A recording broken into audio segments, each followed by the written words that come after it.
Mungkin saya dari kecil itu Kristen karena mungkin keterpaksaan dari orang tua gitu. Karena memang perempuan ya perempuan ikut mama dan yang laki-laki ikut papa. Kalau saya bandingkan sama saya yang waktu itu pakai kain yang kurang bahan itu, saya lebih nyaman pakai seperti ini Pak, karena tertutup. Sebab jika perempuan tidak mau menudungi kepalanya, maka haruslah ia juga menggunting rambutnya.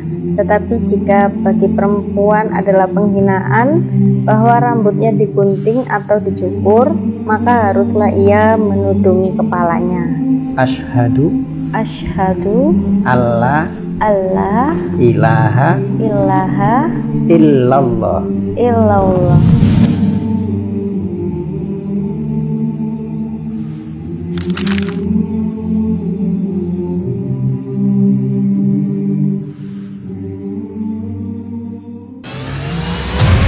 Ini adalah lukisan menakjubkan.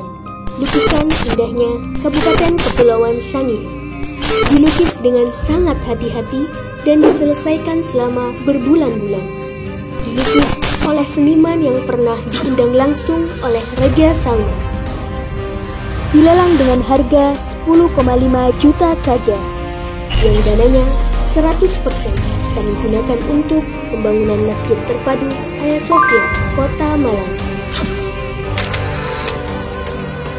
Dan berdirilah benteng yang sederhana awal untuk mengabarkan kebenaran rahmatan lil alamin.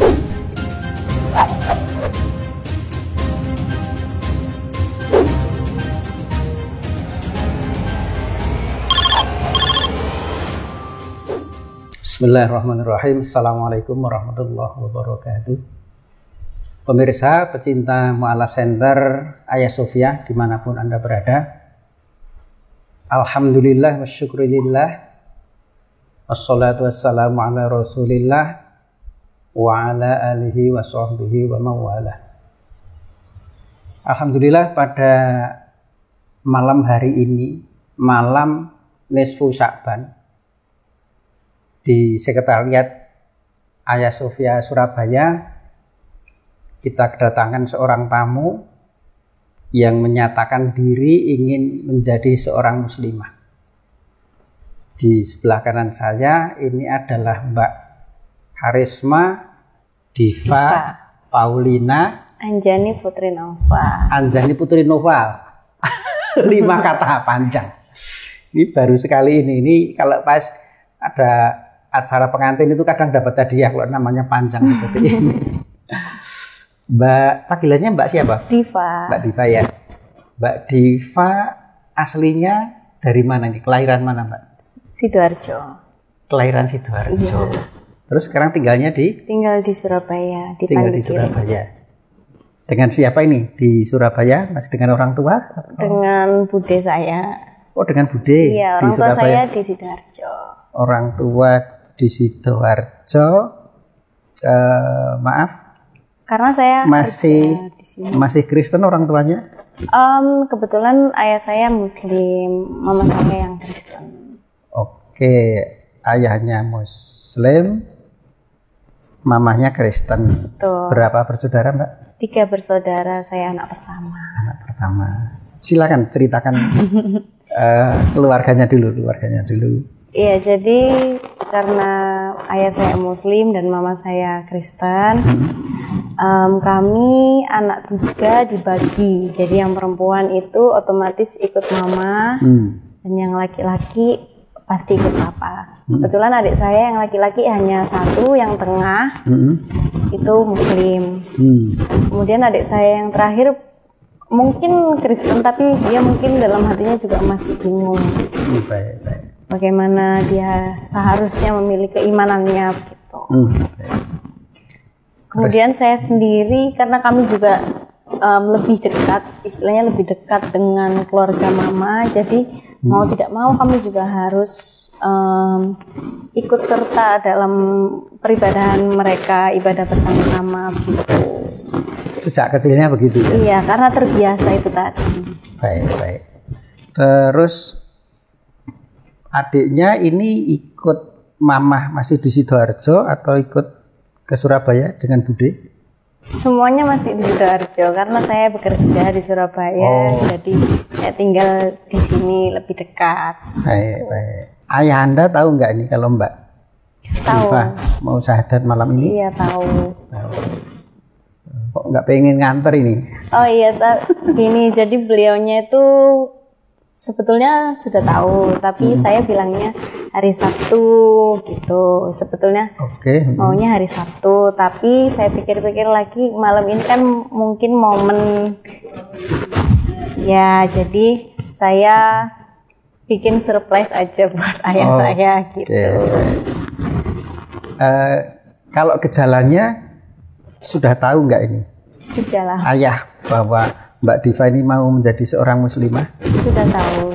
Sudah lama atau baru? Sudah lama, sudah sekitar dari 2023. Berarti 2 tahun. Hampir 2 tahun ya.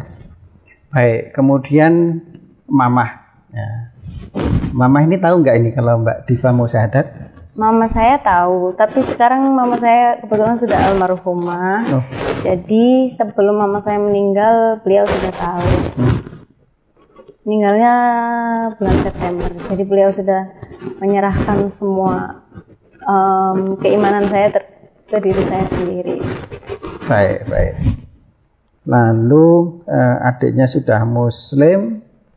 Ya, yang paling kecil ini usia berapa nih, Pak? Masih SMP kelas 2. Usianya SMP kelas sekitar 15-an. Iya, 15. Tahu kalau ini kakaknya mau syahadat ini? Tahu. Nggak pengen ikut ya? Nganter mungkin gitu? Karena ayah saya nggak tahu ya hari ini gitu loh. Jadi kan dia juga nggak tahu. Maksudnya nggak bisa ikut. Iya, mau bikin surprise ya? Iya. Bisa diceritakan perjalanan spiritual mulai kecil, apakah memang sudah dibaptis, kegiatan di gereja dan seterusnya, Pak?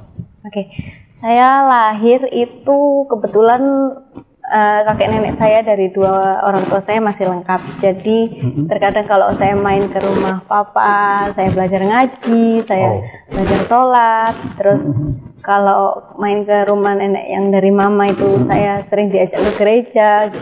Jadi sebetulnya krisis identitas bisa dibilang kayak gitu ya. Jadi setelah itu sempat dibaptis kecilnya? Sempat dibaptis, tapi saat saya remaja. Umur berapa? Umur 17 tahun. 17 tahun, oke. Iya, itu karena nenek saya yang dari papa itu sudah nggak ada.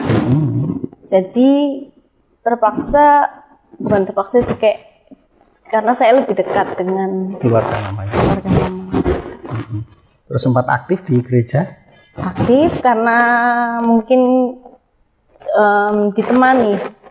Tapi ditemani mama maksudnya? Enggak, ditemani nenek dan kakek saya aja. Oh, ditemani nenek sama kakek dari pihak mama? Iya, betul. Jadi terus aktif ke gereja? Kalau mama saya sendiri jarang ke gereja, cuman hanya berdoa mandiri di rumah. Berdoa mandiri. Itu dan ibadah-ibadah online. Gitu. Kalau kakek nenek dari mamah itu sekarang masih enggak? Sudah almarhum. Sudah enggak ada semua ya? Berarti tidak ada yang terlihat akan keberatan. Dulu saya juga waktu bayi itu lahir diazani oleh ayah saya.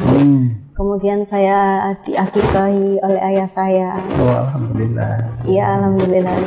Makanya saya merasa sebetulnya saya ini bisa masuk, maksudnya bisa Islam atau tidak gitu loh, hanya karena dengan saya dekat sama keluarga mama saya. Maksudnya gimana? Maksudnya kan karena saya kedekatan saya dengan keluarga mama saya itu mungkin banyak orang yang menganggap saya ini otomatis seorang Kristen gitu. Iya. Dan karena sudah dibaptis otomatis kan itu termasuk pernyataan diri seorang yang sudah dewasa. Tapi nggak apa-apa, yang penting malam ini Mbak Diva sudah mempersiapkan diri. Dan mungkin bekal-bekal ilmu keislaman juga sudah ada selama ikut papa, ikut ayah itu maupun ikut Bude. Kalau budenya gimana budenya? Bude saya aktif, rajin sholat tahajud, sholat qobliyah. Ya. Sholat duha, pokoknya sholat yang sunnah juga beliau usahakan. Nah, selama ikut Bude itu, Mbak Diva ini sudah sempat belajar ngaji juga? Kalau belajar ngaji saya belum, tapi belajar gerakan sholat. Ya. Sempat tahu bacaannya atau hafal bacaannya? Kalau bacaannya belum. Saya agak lupa juga. Nah, waktu masih di agama Kristen itu, Kristennya ini Katolik apa Protestan? Protestan ya. Karena besok insya Allah hari Sabtu itu juga ada yang mau syahadat.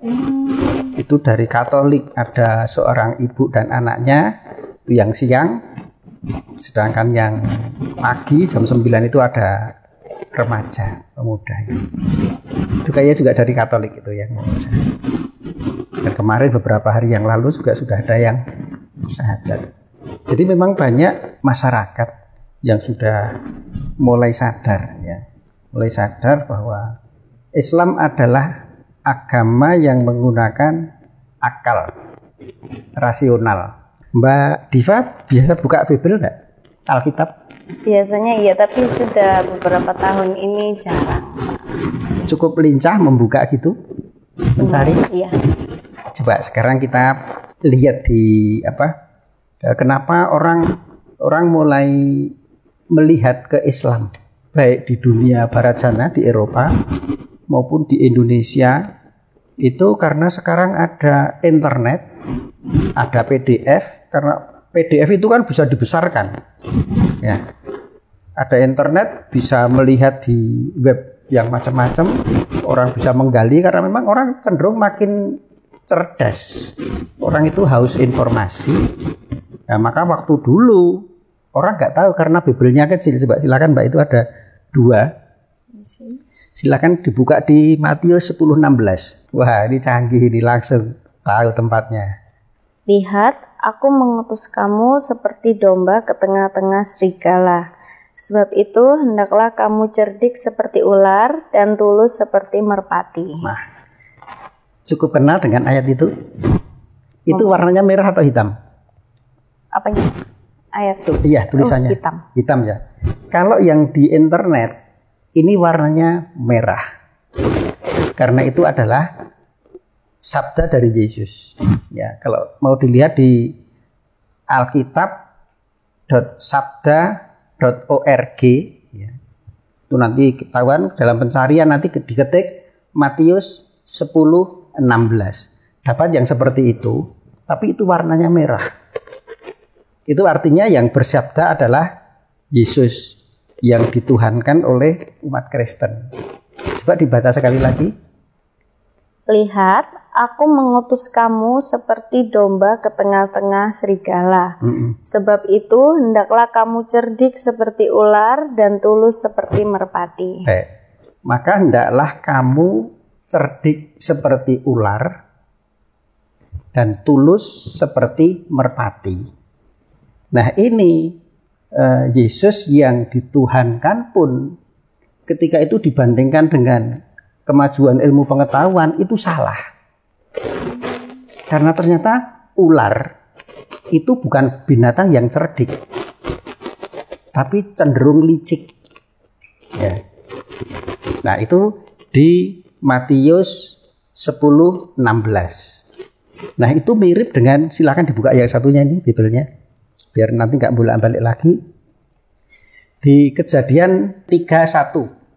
Kejadian 3:1. Adapun ular ialah yang paling cerdik dari segala binatang di darat yang dijadikan oleh Tuhan Allah. Ular itu berkata kepada perempuan itu. Oke, cukup. Diulangi lagi yang atas tadi.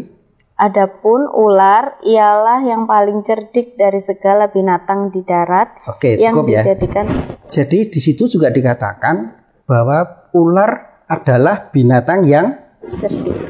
Ulangi lagi, yang paling cerdik. Paling cerdik. Ya. Jadi kalau ini dianggap suci, kitab suci, ya itu urusan umat Kristen dan Katolik. Tetapi umat Islam yang menggunakan akal menggunakan nalar. Dan sekarang ini terutama di Eropa, di Amerika, dan di negara-negara yang maju, orang melihat bahwa dua ayat ini tidak relevan dengan pengetahuan. Yang satu Matius 10:16, sabda Yesus bahwa cerdiklah seperti ular, padahal ular itu nggak cerdik. Kan itu kan. Di sini di Kejadian 3:1 ayat 1 itu juga dikatakan oleh Tuhan yang dulu, Tuhan yang disembah oleh umat Kristen itu, karena itu beda dengan Al-Quran. Nanti kita lihat Al-Quran. Itu juga mengatakan bahwa ular adalah hewan yang paling cerdik. Nah, Mbak bawa HP? Bawa. Coba sekarang kita lihat di Google ya. Silahkan Mbak Diva buka di Google 10 hewan yang paling cerdik. Apakah dia masuk ular ini? Kalau dia di ranking 2, ranking 3 mungkin kan kesalahan meneliti gitu. Dan penelitian dari orang-orang yang meneliti hewan-hewan itu dengan dilatih. Dari semua hewan yang dilatih itu ada 10 hewan paling cerdik. Ketemu nggak? Udah pilih salah satu yang di web apapun atau di channelnya apapun. Silakan dilihat. Mulai nomor 1 apa? Burung beo. Burung beo nomor 1. Iya. Terus nomor 2? Yang kedua lumba-lumba. Lumba-lumba. Ketiga? Simpanse. Buaya. Gagak. Gajah. Paus. Orangutan. Gurita. Sama Sudah. yang terakhir lebah. Dari 10 tidak ada satu pun penelitian, nanti bisa dilihat di web-web yang lain, mereka yang meneliti tentang kecerdikan hewan. Ternyata ular itu tidak masuk 10 besar. Entah masuknya di 25 atau di 15 kita nggak tahu. Tapi jelas bahwa Mbak Diva tidak salah ketika Anda memutuskan untuk masuk ke Islam. Ya. Apapun alasannya, meskipun bukan karena ayat yang itu dan penelitian dari para ilmuwan, tapi bahwa salah satu penyebab eksodus besar-besaran di Inggris, di Amerika, di Eropa sana itu karena memang Bible ini kalau dibandingkan dengan pengetahuan itu nanti akan makin terjadi degradasi. Dan di situ tulisannya Bible kan kecil-kecil. Betul.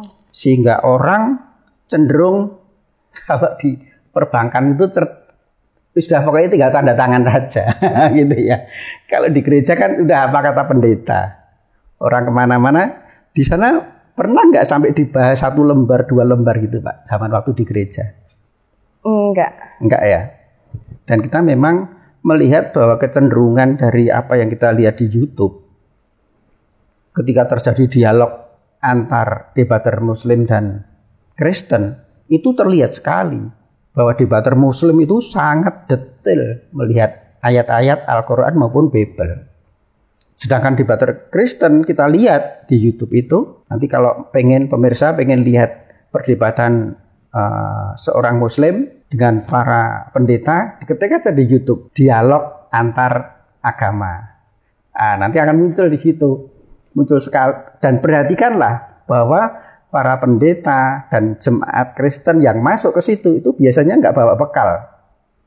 Bahkan pendeta pun untuk ditunjukin ayat mana itu harus kesulitan mencarinya. Tetapi kalau debater Muslim itu hafal di sana. Nah, inilah indikasi bahwa selama di gereja itu tidak ada kajian tentang Bible atau Alkitab itu dibahas dari Kejadian 1 ayat 1 sampai 1 halaman.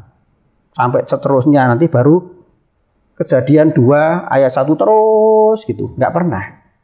Itu indikasi dari gunung es yang muncul ketika terjadi debat antara atau dialog Muslim dan Kristen. Nah, itulah kenapa para debater, ya, kita juga mengikuti para debater Kristen itu berbondong-bondong masuk ke Islam. Karena ternyata umat Islam bisa menunjukkan tanpa penghinaan, tanpa penistaan, tapi dilihat seperti itu. Nah, sedangkan kalau kita lihat Mbak Diva, ini Mbak Diva nanti dapat hadiah Al-Quran ini. Masya Allah, terima kasih Pak. Coba dibuka aja sekalian. Ini nanti untuk hadiah Mbak Diva. Ya. Bandingkan dengan ini, ya. Kita nanti ditunjukkan di kamera ya. Ini Bible saya pilih yang lebih besar. Ini kan ada yang kecil ini. Ya. Ya, pemirsa, ini ada 2 Bible. Yang satu besar, ini besar ini. Yang ini kecil. Ini kalau saya yang baca 2 halaman aja jadi kena vertigo atau migrain ini saking kecilnya. Coba sekarang Mbak Diva, tolong dibuka. Dibuka, sembarangan aja di tengah, sembarang di tengah. Ya, perhatikan besarnya Al-Quran. Ya. Ya, jadi Al-Quran ini umat Islam memang disuruh membaca, disuruh mempelajari, disuruh menalar. Jadi tulisannya besar-besar, bisa dibaca, mudah dibaca.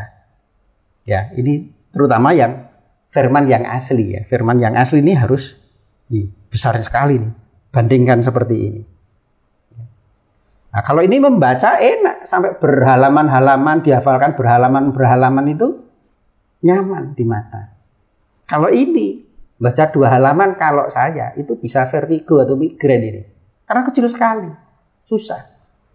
Nah, akhirnya apa? Akibatnya tinggal tanda tangan aja, kalau disodorkan ya sudah apalah. Gitu. Nah, untungnya sekarang ada PDF, ada internet sehingga bisa dibesarkan dan akhirnya banyak orang yang tahu bahwa isinya adalah sudah tidak sesuai lagi dengan ilmu pengetahuan. Sedangkan Al-Quran ini makin banyak dikaji, makin ketemu mukjizat-mukjizat dalam Al-Quran. Ya. Oke, ini salah satunya begitu. Sekarang kita balik ke depan sedikit. Mbak Diva, motivasinya apa, Mbak? Mau masuk Islam ini? Silakan, Mbak. Jadi waktu saya masih di Kristen, masih beragama Kristen, saya itu suka pakai baju yang kurang bahan, Pak. Oh. Kalau kata anak-anak muda itu gaul, dan itu saya suka. Yeah.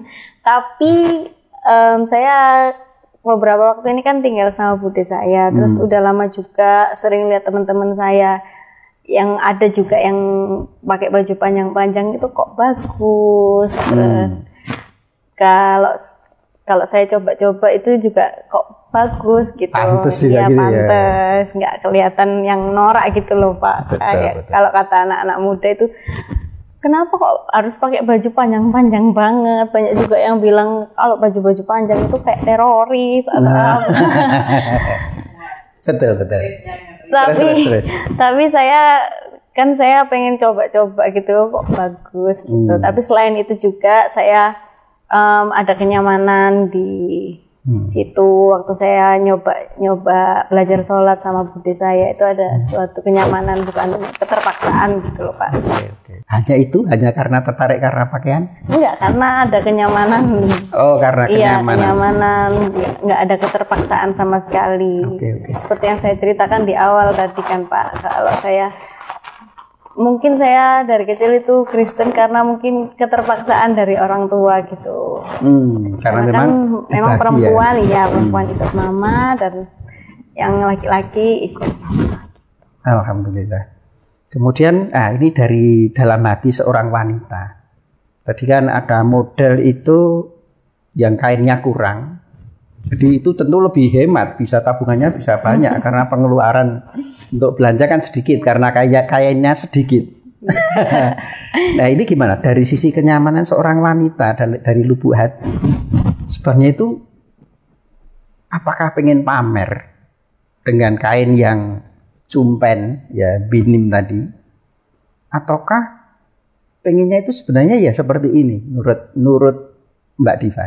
Kalau saya bandingkan sama saya yang waktu itu pakai kain yang kurang bahan itu, saya lebih nyaman pakai seperti ini Pak, karena tertutup gitu. Terus kalau kemarin pakai baju seperti itu karena pengen aja trendy gitu kayak anak-anak muda gitu. pernah nggak di dalam gereja? Enggak.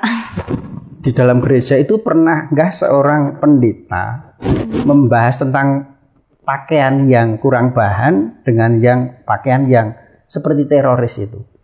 Oh, enggak pernah. Cuman kalau di gereja mungkin sepantasnya aja pakai baju yang sopan, rapi gitu aja. Enggak diatur. Baik. Dalam Kristen kan ada seorang wanita yang sangat mulia, yang anaknya jadi Tuhan itu. Siapa namanya ibunya? Bunda Maria. Bunda Maria. Mbak Diva pernah nggak digambar manapun, meskipun hanya sekali, melihat Bunda Maria pakai pakaian yang kurang bahan? Enggak pernah. Enggak pernah. Selalu pakai Pakaian tertutup. tertutup. Lebih khusus lagi Pakai tudung. pakai kerudung. Ya. Kita nggak pernah lihat Bunda Maria itu dengan pakaian yang terbuka. Nah, dalam Islam, sesuatu yang dicontohkan oleh orang yang menjadi pujaan, bukan sesembahannya, itu senantiasa ditiru.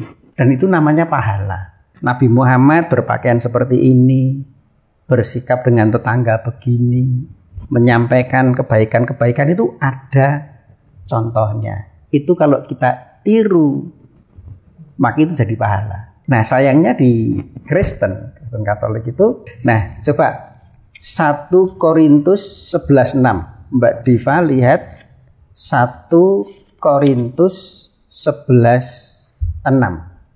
Ini tentang cara berpakaian di dalam Alkitab. Sebab jika perempuan tidak mau menudungi kepalanya, maka haruslah ia juga menggunting rambutnya. Tetapi jika bagi perempuan adalah penghinaan bahwa rambutnya digunting atau dicukur, maka haruslah ia menudungi kepalanya. Nah, jadi seperti itu ya.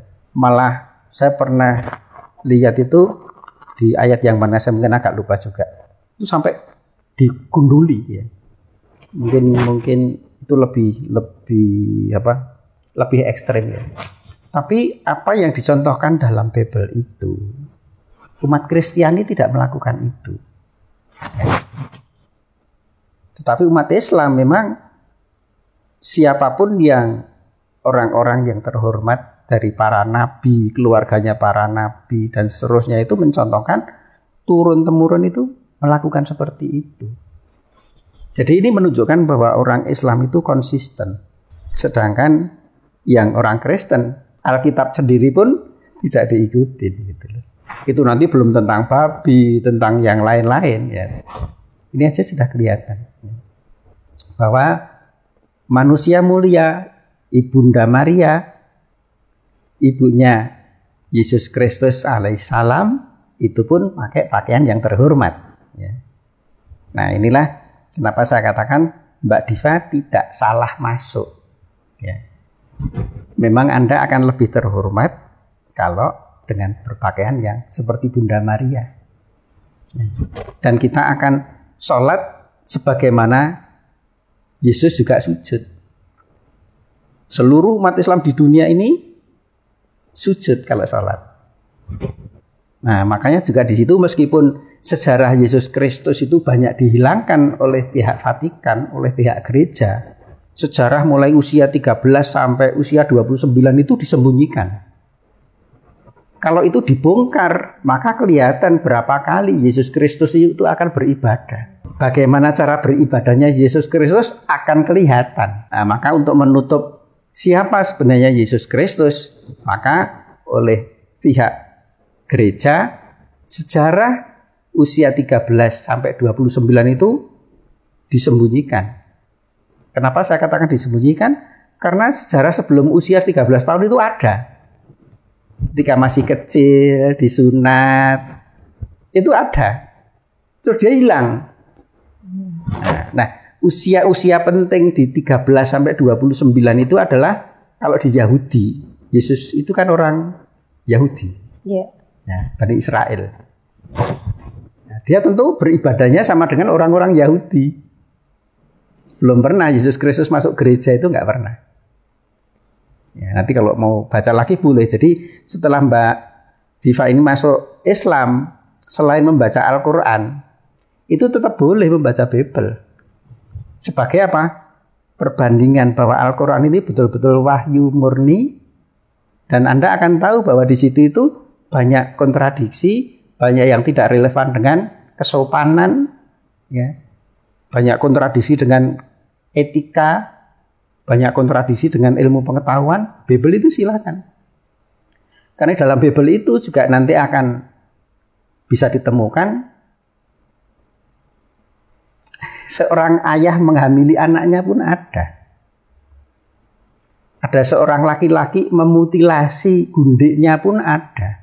Ngeri nih kalau dibaca. Makanya tulisannya kecil-kecil itu supaya nggak dibuka-buka itu. Coba kalau tulisannya gede-gede kayak Al-Quran gini, orang banyak masuk Islam nanti.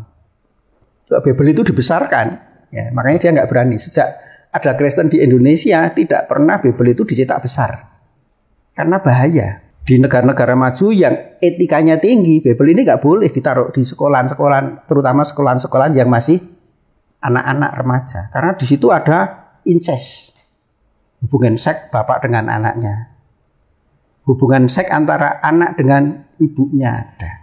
Ada seorang kakak memperkosa adiknya, di situ ada.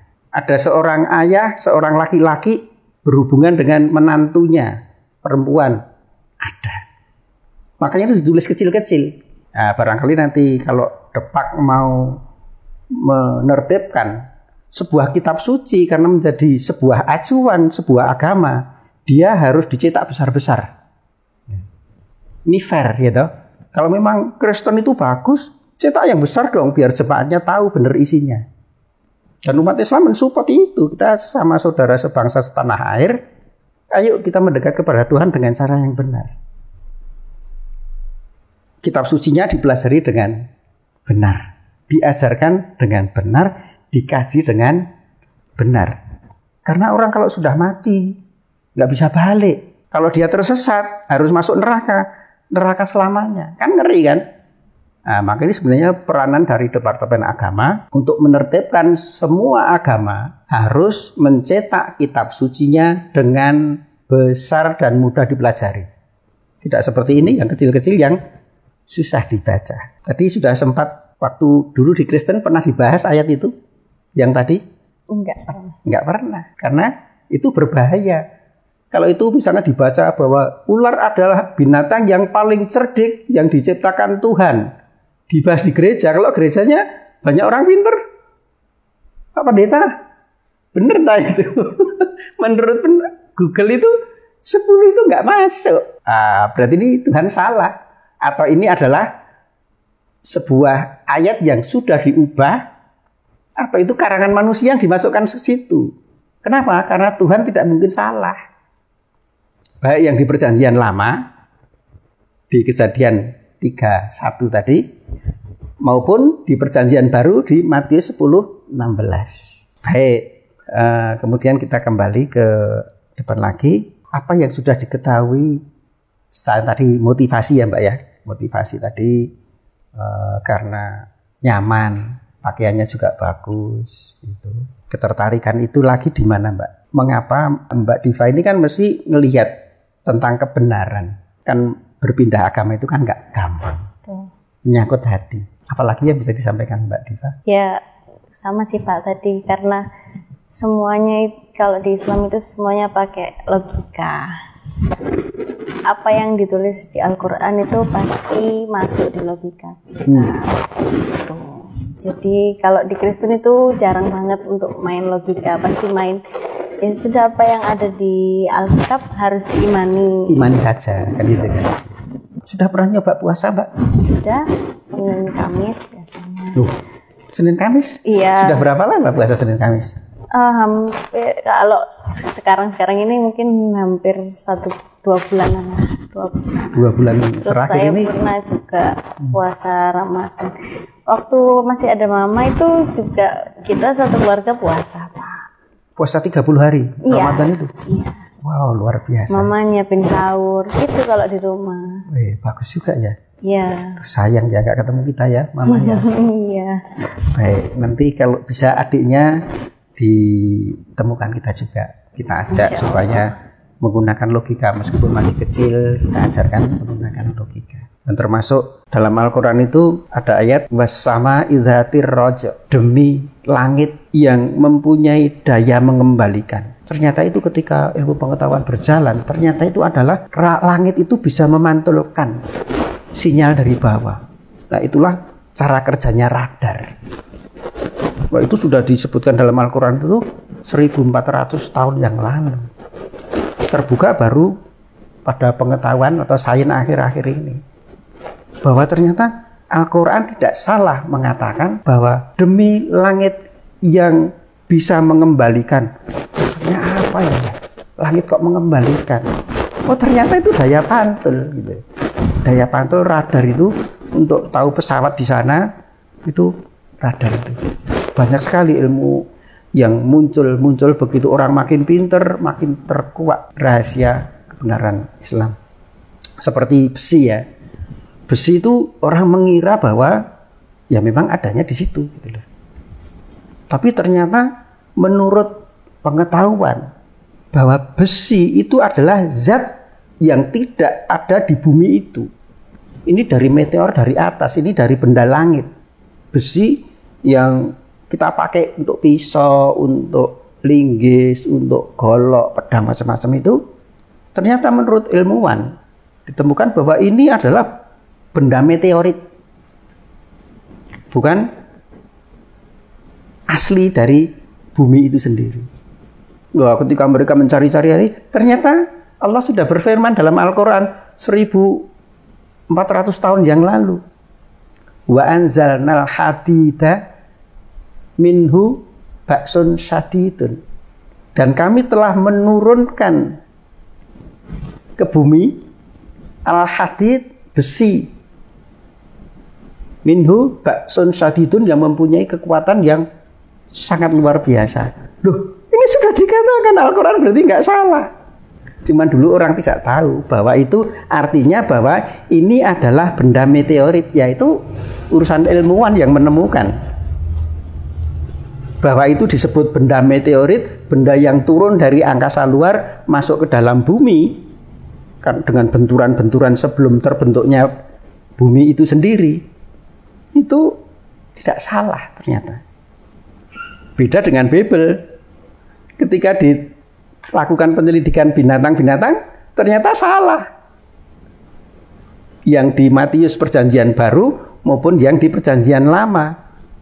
Di Kejadian, bahwa ular itu bukan binatang yang paling cerdik. Cerdik saja tidak. Apalagi paling cerdik, jadi salah. Nah, makanya berbondong-bondong umat Katolik, umat Kristen di negara-negara maju atau siapapun di Indonesia yang menggunakan logika, menggunakan akal, nalar, berpikir tentang kehidupan dunia dan akhirat, dan nanti siksa neraka itu abadi, tadi bisa balik lagi, orang banyak yang memutuskan masuk Islam. Sebagaimana yang bulan Januari kemarin, alhamdulillah ada 5 orang yang bersyahadat di Hagia Sophia Surabaya. Sampai hari ini sudah 2 atau 3 termasuk Mbak ini, dan besok hari Sabtu itu pagi seorang yang bersyahadat, 2 orang pada siang harinya. Berarti besok Sabtu itu dalam 1 hari 3 orang bersyahadat. Banyak sekali ya. Baik pemirsa, mungkin itu saja sekedar bincang-bincang kita dengan Mbak Diva. Nanti kita akan segera belajar untuk bersyahadat ya. Ada lagi yang mau ditanyakan mungkin Mbak Diva, yang pengen diketahui tentang Islam atau tentang Kristen? Kalau saya bisa saya jawab. Iya. Jadi gini Pak, mama saya kan meninggal dalam keadaan beragama Kristen. Apa saya boleh ketika saya sudah masuk Islam ini, saya boleh mendoakan beliau? Ya, itu aja. Iya. Jadi begini, itu sudah dicontohkan oleh Nabi Ibrahim. Ya. Nabi Ibrahim, bapak para nabi, itu kan ayahnya pembuat patung. pembuat patung yang disembah sendiri maupun pembuat patung yang disembah orang lain. Nah, itu ketika melihat seperti itu, akhirnya Nabi Ibrahim, patung-patung itu dirusak, ya. Yang akhirnya Nabi Ibrahim akhirnya dibakar. Tapi karena mukjizatnya luar biasa, api itu atas perintah Allah tidak membakar Nabi Ibrahim. Tetapi Nabi Ibrahim berjanji bahwa akan mendoakan ayahnya karena dia mati dalam keadaan kafir, tidak menerima hidayah dari Allah, tidak menerima agama yang dibawa oleh Nabi Ibrahim alaihissalam. Agama Nabi Ibrahim alaihissalam itu apa toh? Islam. Ya, Nabi Ibrahim alaihissalam itu dalam surat Al-Baqarah 131 itu atau 130 itu mendapat firman dari Allah, disuruh berislam. Izqala lahu rabbu aslim. Ingatlah ketika Tuhannya Ibrahim itu berkata kepada Ibrahim, aslim, berislamlah. Lalu Nabi Ibrahim alaihissalam menjawab, qala aslamtu li rabbil alamin. Aku menyerahkan diri, aku berislam kepada Allah, kepada yang menciptakan alam semesta. Nah, dan itu diwasiatkan oleh Nabi Ibrahim kepada anak-anaknya, demikian juga Nabi Yakub kepada anak-anaknya. Wasiatnya apa? Wala tamutunna illa wa antum muslimun. Dan kalian jangan sekali-kali mati kecuali dalam keadaan Islam, berserah diri. Lalu gimana Nabi Ibrahim? Apakah tetap mendoakan orang tuanya? Nah, kemudian Allah memberikan petunjuk kepada Nabi Ibrahim bahwa dia tidak bisa, ya, dia tidak bisa nyampe doanya. Nanti saya kebetulan nggak hafal ayatnya, falamma tabayyana dan seterusnya, cuman saya nggak hafal. Jadi setelah jelas bahwa itu musuhnya Allah, ya, karena dia membuat patung dan menyembah, maka doa itu akhirnya Nabi Ibrahim berhenti mendoakan. Nah, jadi memang dalam Islam itu jelas, selama di dunia ini kita berbaik-baik kepada semua orang, terutama kepada orang tua, ya. Dan orang tua tetap orang tua, tapi dalam batasan duniawi. Kalau sudah urusan menyembah kepada Allah, beda pendapat. Manusia harus mementingkan menyembah Allah daripada diperintah orang tua untuk menyembah selain Allah, atau menyandingkan musyrik antara Allah dengan sesuatu selain Allah, meskipun dia tetap menyembah Allah, tapi kalau dia juga menyembah sesuatu yang disandingkan dianggap setara dengan Allah, itu musyrik, tidak boleh.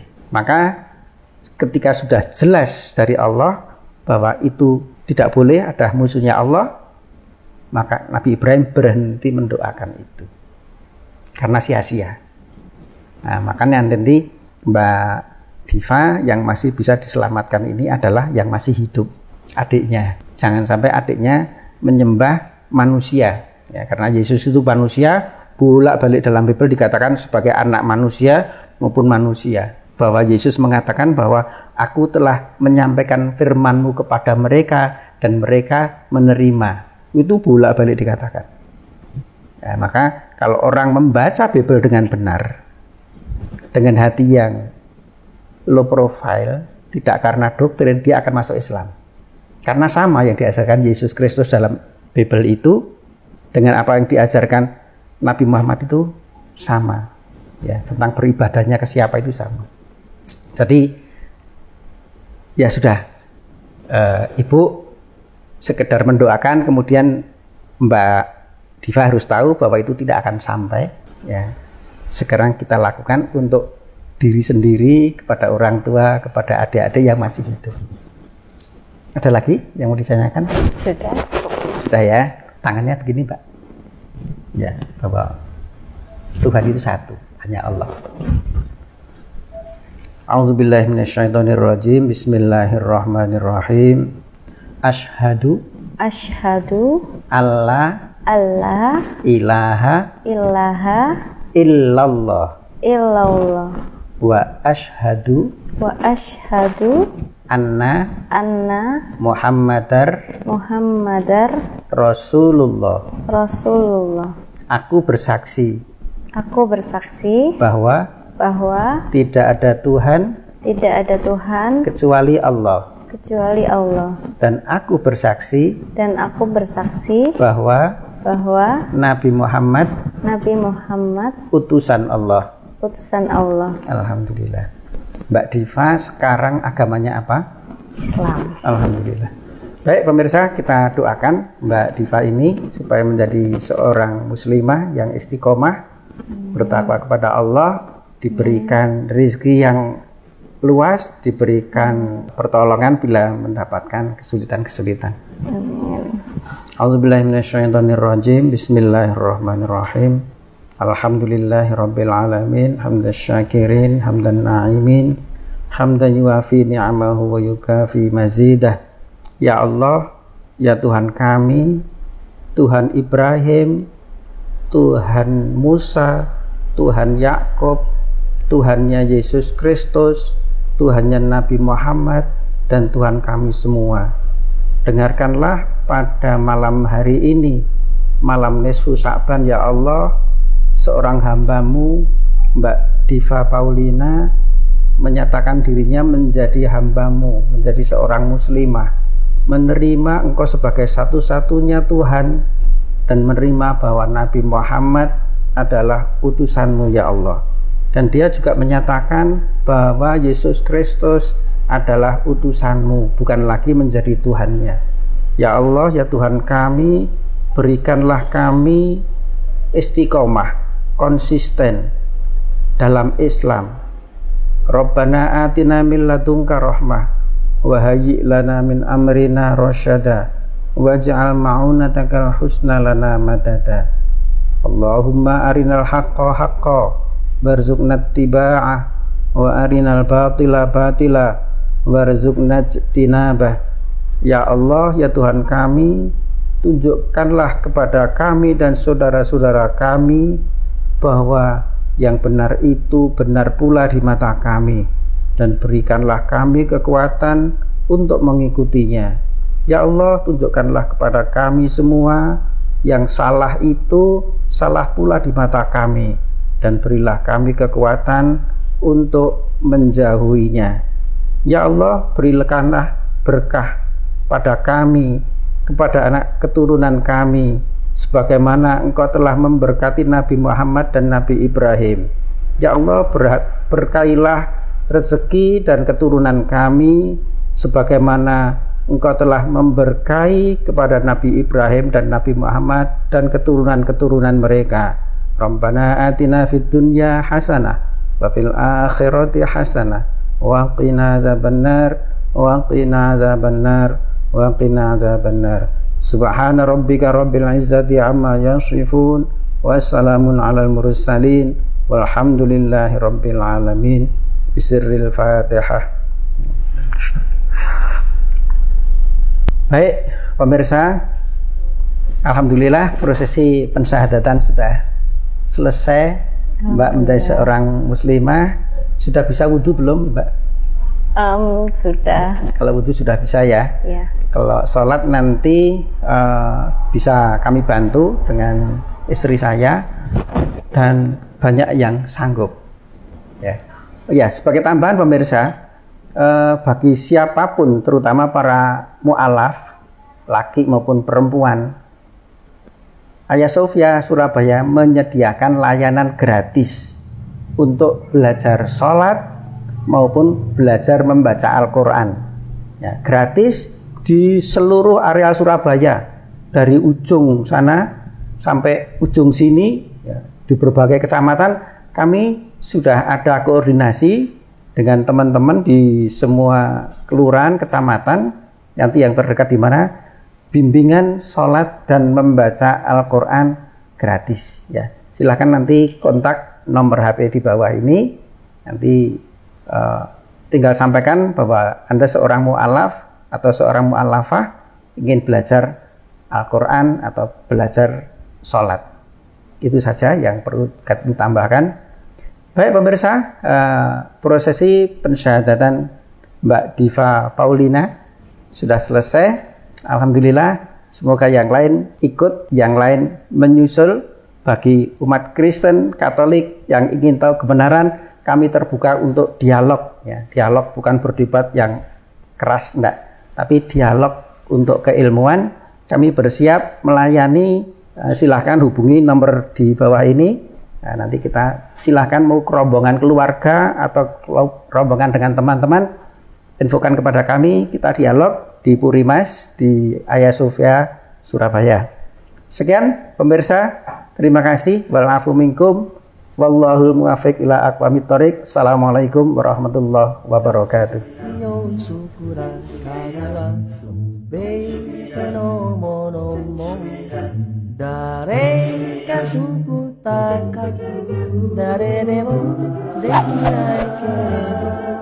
Allah singkat suku